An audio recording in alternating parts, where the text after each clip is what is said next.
Talk Radio. This thing right here is for my peoples in the streets. This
thing right here is for my peoples in the streets.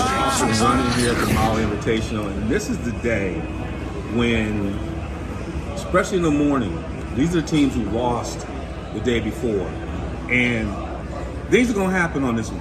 The ones that win going to feel like they're on a bounce back. The ones that lose are the pressure cooker's going to go up. That's what happens in a tournament when you play 3 games basically in 3 days. And so we had Texas Tech against Louisville, and this was, I'm calling the tsunami in Maui. I mean, this was unbelievable. I got one better. You got a better one? Coach Payne was still feeling the pain. He was feeling the pain. I mean, Louisville scored 13 points in the first half. They said some of the Louisville fans were leaving after the first half. It was incredible. They ended up getting beat 70-38. Yeah, you heard that. I'm gonna top you again with that, because that is the lowest total score in 41 years for Louisville. 41 Since years. 1981. And they topped it even more because the lowest was 42. They ended up with 38. So this The is pain. The pain is there for the pain. But on the Texas Tech side, look, Mark Adams, he said, yes, our philosophy is defense, but I got another philosophy as well. I like to score on the other end, and his team was finding a way to get it done. Kevin O'Banner had 15 points to lead the Red Raiders as well.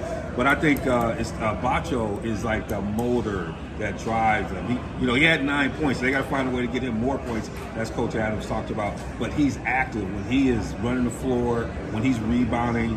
He is that energizer bunny for them, driving their team. As he grows offensively, this team is going to get even better. But they were very impressive in that first game, and feel like they're going to be ready for day 3. That's going to be really interesting in terms of the battle in day 3. In terms of who they play. I think they play Ohio State maybe in day 3, or they play I'm not sure they play in day 3. But Louisville on the other end, I think Coach Payne, he said it without how Mick said it. Like Mick, UCLA, Coach Mick, that's our brother. He said the trials were official. Coach Payne said it. He said he was observing, watching body language, but he's basically saying trials are officially happening. No, because he said evaluating. He's evaluating. Body language. Yes. What's happening on the court. Yes. Evaluating. Yes. He was a little bit more nice and subtle versus we're having tryouts. So he's got a great team. He got Danny Manning on the bench. I mean, they got great teachers, but those young players are going to have to figure out how to trust. They get out and going. Ellis, their point guard, he's got to figure out how to lead. He's trying to figure out how to score, but he has to figure out how to lead. You can see his body language, and he's leading that kind of effort around that. He's taking shots, honey shots, and they're finding out against top competition. You can't have your do-it-yourself kit. Right. You can't have everybody in Louisville has a do-it-yourself kit. Nah, you need to bring that shared meal. You need to bring your family-style meal in that game. So we'll see what's happening. We're looking forward to battle. And then we had in the second game of the morning, the in-state battle. The Ohio State Buckeyes against the Cincinnati Bearcats. There's a score to be settled. Sometimes you got to find a way to win. You got to try to do. The Buckeyes top Cincinnati 81-53.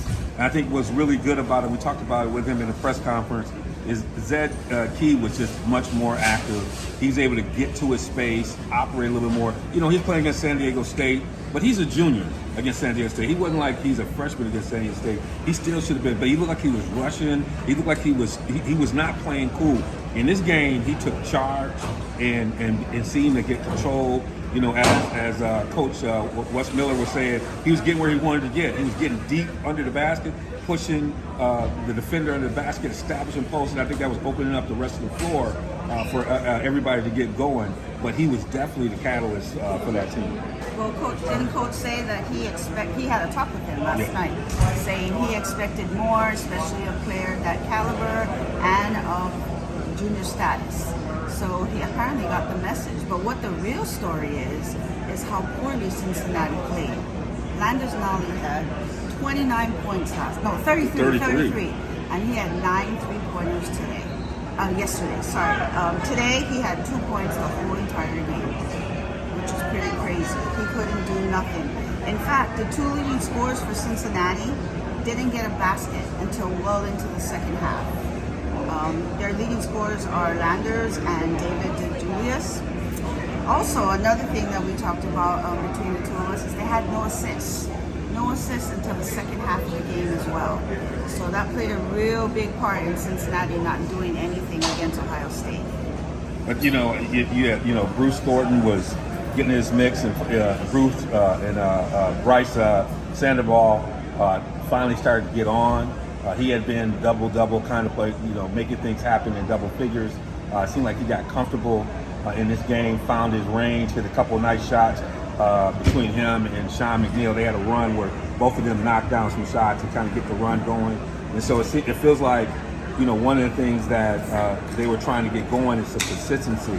You know, that they play in spurts, but getting them to play consistent across both ends of the court on defense and offense, they seem to kind of put that together against Cincinnati. And so we had a lot happening here in this first the morning, and now we're gonna get to the big time. You know, somebody's old must go in this tournament.